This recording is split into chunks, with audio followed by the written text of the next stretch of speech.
Hello students, this is Ayushi Gaur. Last lecture में हमने theorem number 4 तक कंप्लीट कर लिया था। आज हम कर रहे हैं थ्योरम नंबर 5, जिसका स्टेटमेंट है if A is an invertible matrix then A transpose is also invertible and A transpose inverse is equals to A inverse transpose. हमें इसमें दो चीज़ें प्रूव करनी है कि अगर A एक इन्वर्टिबल मैट्रिक्स है तो A ट्रांसपोज भी इन्वर्टिबल होगा, और दूसरा हमें इस स्टेटमेंट को भी प्रूव करना है। हिंदी वाले जो बच्चे हैं उनके लिए स्टेटमेंट हम हिंदी में लिख रहे हैं। अब यदि A एक व्युत्क्रमणीय आव्यूह है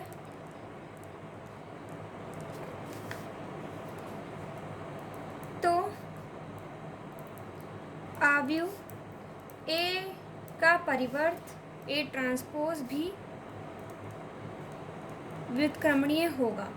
हमें ये चीज़ सिद्ध करनी है, तथा हमें क्या सिद्ध करना है कि A ट्रांसपोज का इन्वर्स A इन्वर्स के ट्रांसपोज के बराबर होगा। हमें ये दो चीज़ें यहाँ पर सिद्ध करनी है। इन्हें सिद्ध करने के लिए बहुत ही सिंपल सा इसका सॉल्यूशन है। हमें पता है कि कोई सारणिक कोई मैट्रिक्स अगर A दे रखी है, अगर आपके पास में एक आव्यूह A है तो उसकी सारणिक का मान और उसकी ट्रांसपोज की सारणिक का मान हमेशा बराबर होता है। ये प्रीवियस लेक्चर में मैं आपको पढ़ा चुकी हूँ। अगर आपको नहीं याद है तो आप पिछले लेक्चर्स देख सकते हैं या फिर आप अपनी बुक में देख सकते हैं। हमें पता है अगर एक आव्यूह है, एक मैट्रिक्स है, तो उसके डिटर्मिनेंट की वैल्यू उसके ट्रांसपोज के डिटर्मिनेंट के बराबर होती है। अब determinant A is not equals to 0, क्योंकि हमें क्या कहा है कि A एक इन्वर्टिबल मैट्रिक्स है, A एक व्युत्क्रमणीय आव्यूह है। तो हम यहाँ लिखें A इज़ इन्वर्टिबल मतलब व्युत्क्रमणीय, A व्युत्क्रमणीय है, अतः हम क्या कह सकते हैं कि डिटर्मिनेंट A 0 के बराबर नहीं होगा, क्योंकि ये दोनों आपस में बराबर हैं। तो समीकरण 1 से फ्रॉम इक्वेशन 1 हम क्या कह सकते हैं कि डिटर्मिनेंट A अगर 0 के बराबर नहीं है तो डिटर्मिनेंट A ट्रांसपोज भी 0 के बराबर नहीं होगा, क्योंकि ये दोनों आपस में कैसे हैं, बराबर हैं। हम ये कह सकते हैं determinant A transpose is not equals to 0। अगर डिटर्मिनेंट A का ट्रांसपोज 0 के बराबर नहीं है तो इसका मतलब क्या हो गया कि A ट्रांसपोज इज़ इन्वर्टिबल। इसका मतलब क्या है कि A ट्रांसपोज कैसा होगा, व्युत्क्रमणीय।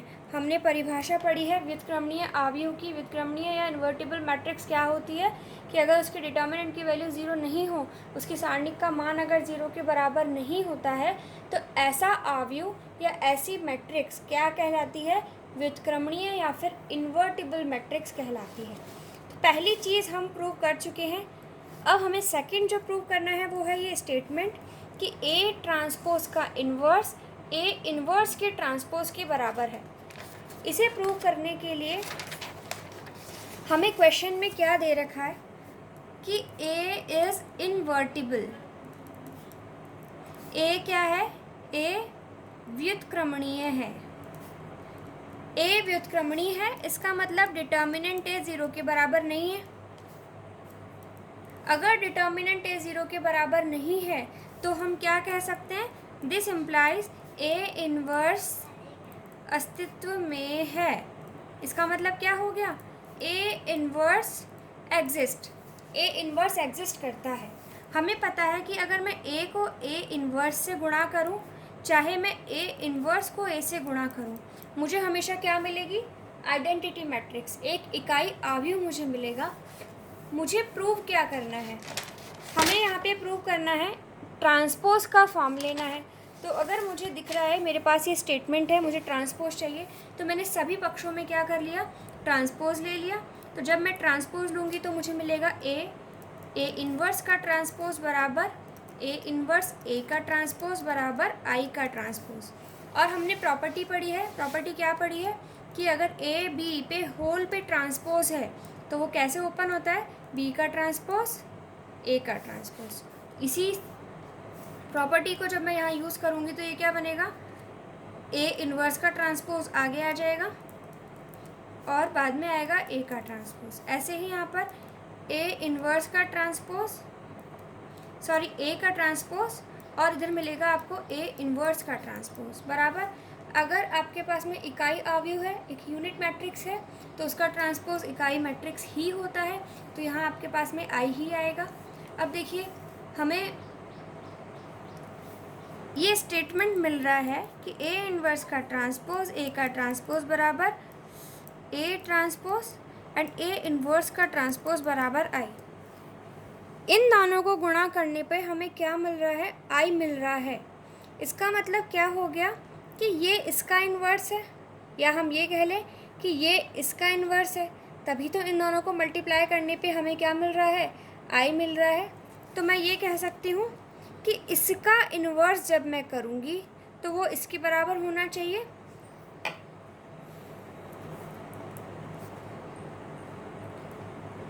इन्वर्स ऑफ ए ट्रांसपोज, ये जो ए का ट्रांसपोज है, ए का ट्रांसपोज जो है, इसका इन्वर्स किसके बराबर होगा? इसके बराबर होना चाहिए ना, क्योंकि इसको जब मैं इसके इन्वर्स से गुणा करूँगी तो मुझे आई मिलेगा। तो इसका इन्वर्स मतलब ए ट्रांसपोज का इन्वर्स किसके बराबर हुआ? इसके बराबर। ये सिद्ध हो गया है जो हमें स्टेटमेंट प्रूव करने के लिए कहा है। जो थ्योरम्स आपके बुक में दे रखी हैं वो हमने प्रूव कर ली है। दो चीज़ें बची हैं, जैसे मैंने आपको एक कहा था कि मैं आपको ए इन्वर्स कैसे आया वो बताऊंगी, तो पहले हम वो कर लेते हैं। ए इन्वर्स का जो हमारा फॉर्मूला है वो कहाँ से आया है? देखिए, ए इन्वर्स फाइंड करना है हमें। टू फाइंड ए इन्वर्स ज्ञात करना। ठीक है, मैं एक चीज़ लिख रही हूँ। हमने एक प्रॉपर्टी पढ़ी है, ए इंटू एडजॉइंट ए बराबर एडजॉइंट ए इंटू ए बराबर डिटर्मिनेंट ए इंटू आई। ये हम पहले भी कर चुके हैं। मैं अगर इसके सभी पक्षों को डिटर्मिनेंट ए से डिवाइड कर दूँ तो A into adjoint A upon determinant A, adjoint A upon determinant A into A is equals to determinant A I upon determinant A. इससे ये कट जाएगा।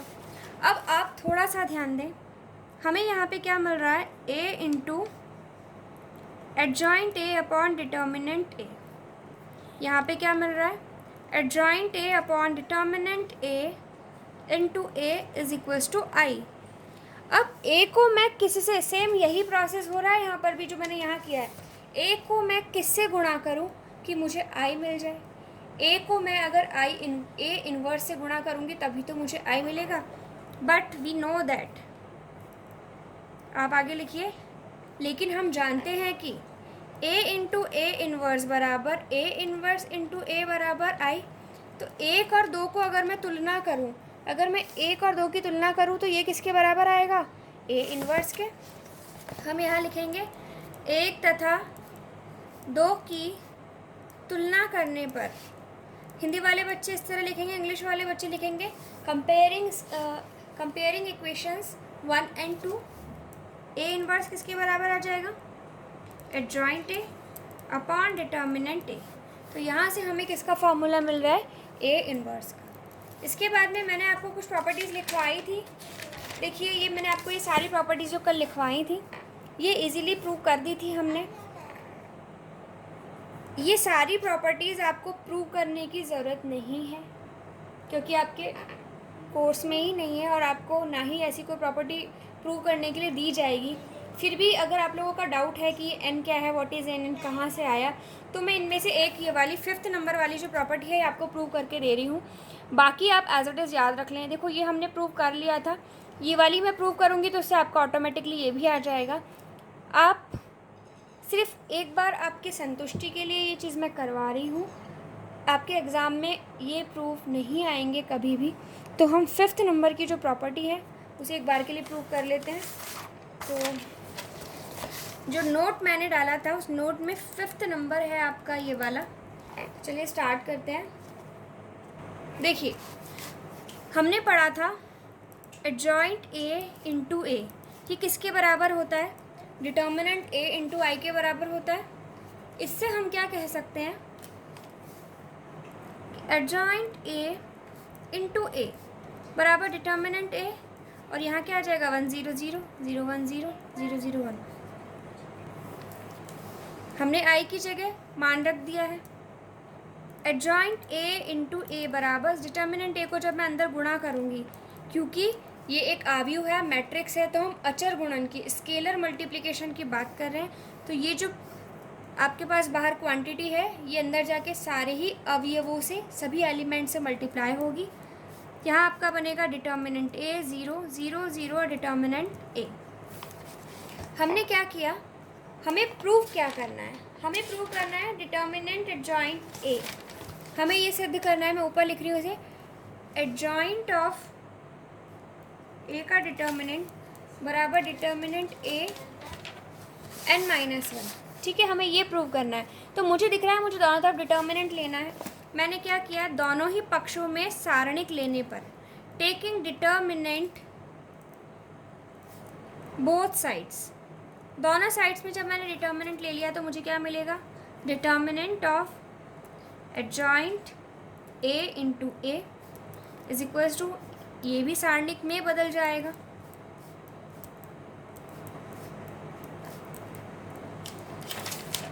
ठीक है, इसके बाद में हमने प्रॉपर्टी पढ़ी है कि डिटर्मिनेंट ऑफ ए बी है, तो हम इसे लिख सकते हैं determinant A into determinant B.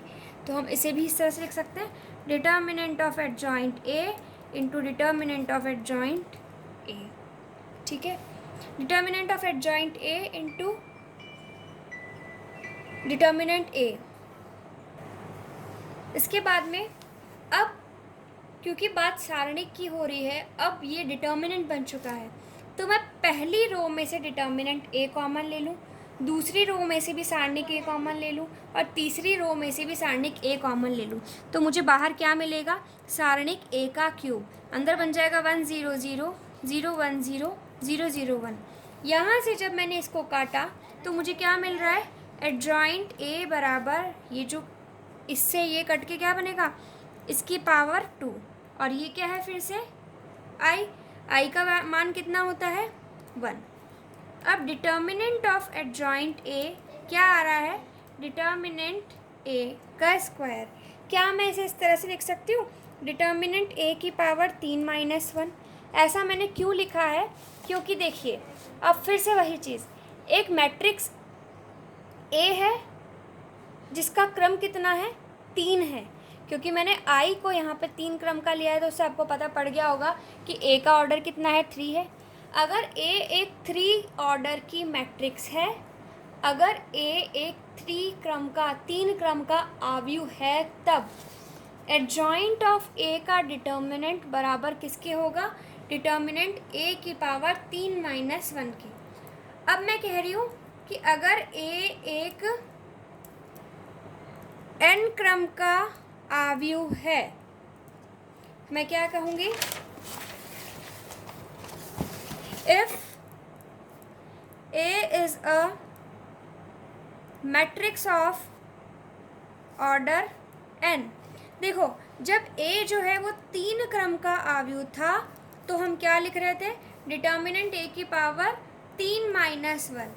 अब अगर a जो है n क्रम का आव्यूह, अगर a जो है n ऑर्डर की मैट्रिक्स है, तो हम क्या लिखेंगे, adjoint of a is equals to determinant a की पावर n - 1। तो इसी तरह से बाकी के सारे भी प्रूव हो जाएंगे। वो मुझे प्रूव नहीं करवाने हैं आपको, क्योंकि आपसे कोई नहीं पूछेगा। इसके बाद में मैंने आपको कहा था आप लोग प्लीज़ एग्जाम्पल्स ट्राई कीजिए, एक्सरसाइज के क्वेश्चंस कीजिए। आप लोगों में से कुछ बच्चों ने किए हैं और कुछ बच्चों ने एक्सरसाइज भी कंप्लीट कर ली है और कोई प्रॉब्लम नहीं आई है, तो बहुत अच्छी बात है। जिन्होंने किया है और जिन्होंने नहीं किया है उनके लिए और भी अच्छी बात यह है कि आपका स्कोर 12th में क्या रहने वाला है वो आपको अभी से पता पड़ रहा है, और मुझे भी पता पड़ ही जाएगा। एग्जाम्पल्स देखते हैं हम। एग्जाम्पल नंबर 1 में हमें दिया है आव्यूह ए दिया है, ये तो हमने कल डिस्कस कर लिया था, आई होप आ गया होगा सबको। एग्जाम्पल नंबर 1 के बाद में एग्जाम्पल नंबर 2 भी हो गया है, example number 3 and 4, after that example number 5।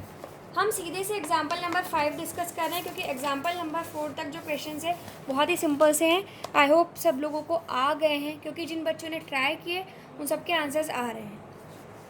Example number 5 देखिए, हमें कहा है if matrix A is equals to this then prove that A square minus 4a plus I is equals to 0। अगर मैट्रिक्स ए ये दे रखी है तो हमें इस समीकरण को सिद्ध करना है।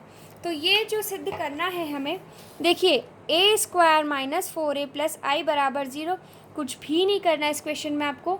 सबसे पहले ए स्क्वायर का मान निकालो, इस समीकरण में रखो, माइनस 4, फिर ए का मान लिखा लो, प्लस आई। आई क्या है? आई हमें यहाँ पे दे रखा है एक 2 क्रम की इकाई matrix, a unit matrix of order 2। लेकिन अगर आपको नहीं दे रखा है तो ये आपके लिए खुद ही समझना है आपको। अगर आपको आई का मान नहीं दे रखा है तो जो क्रम ए मैट्रिक्स का होगा वही क्रम आपको आई का भी लेना है। ए स्क्वायर हमने निकाला, ए स्क्वायर के लिए ए इंटू ए किया है हमने, और मैट्रिक्स मल्टीप्लिकेशन बहुत अच्छे से आप लोगों को आता है। तो ए स्क्वायर माइनस 4a प्लस आई। अब मैट्रिक्स एडिशन और सब्सट्रैक्शन भी आता है।